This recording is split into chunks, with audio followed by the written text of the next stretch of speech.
உங்க வீட்டுல நீங்க மட்டும்தான் இருக்கீங்க அப்படின்னு உங்களால கண்டிப்பா சொல்ல முடியுமா?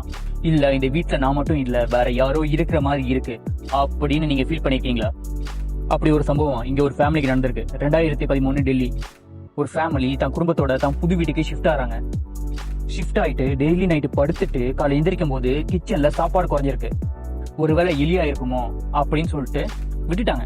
இது ஒரு நாள் 2 நாள் இருந்தா பரவாயில்ல, இது அப்படியே கன்டினியூ ஆயிட்டு இருக்கவும் அவங்களுக்கு கொஞ்சம் பயம் வந்துருக்கு. சரி வீட்டுல சிசிடிவி வச்சு பார்ப்போமே சொல்லிட்டு சிசிடிவி வைக்கிறாங்க. அடுத்த நாள் ஃபுட்டேஜை பார்த்து அவங்களுக்கு ஒரு ஷாக். டெய்லி நைட்டு 2:30 மணிக்கு இவங்க எல்லாம் தூங்கினதுக்கு அப்புறம் ஒரு ஆள் வந்து அவங்க வச்சிருந்த சாப்பாடை சாப்பிட்டுட்டு போயிருக்காரு. அந்த ஃபேமிலி பயந்துருக்காங்க. யார் இவர், எப்படி இந்த வீட்டுக்குள்ள வந்தாரு, நம்ம எல்லாத்தையும் லாக் பண்ணிட்டு தானே படுத்தோம் அப்படின்னு பயந்துருக்காங்க. உடனே போலீஸுக்கு கால் பண்ணிருக்காங்க. போலீஸ் உடனே இந்த வீட்டுக்கு வந்து எல்லா இடத்தையும் செக் பண்ணி பார்த்திருக்காங்க. அப்படியே ரூஃபுக்கும் போயிருக்காங்க. இவங்க ரூஃப் காங்கிரீட்டால ஆகல, மரத்தால செஞ்சிருக்காங்க. சோ அங்க செக் பண்ணும்போது அங்க ஒரு ஆள் இருந்திருக்காரு.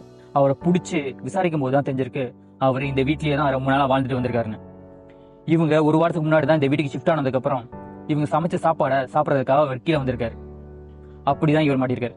நீங்க யோசிச்சு பாருங்க, அந்த சாப்பாடை சாப்பிட அவர் கீழே வராட்டி தான் கூட தான் ஃபேமிலியோட ஒருத்தர் வாழ்ந்து வந்திருக்காருன்ற இந்த விஷயம் இந்த ஃபேமிலிக்கு தெரிஞ்சிருக்க வாய்ப்பே இல்லை. இதை பத்தி நீங்க என்ன நினைக்கிறேன்னு சொல்லிட்டு கமெண்ட்ல சொல்லுங்க.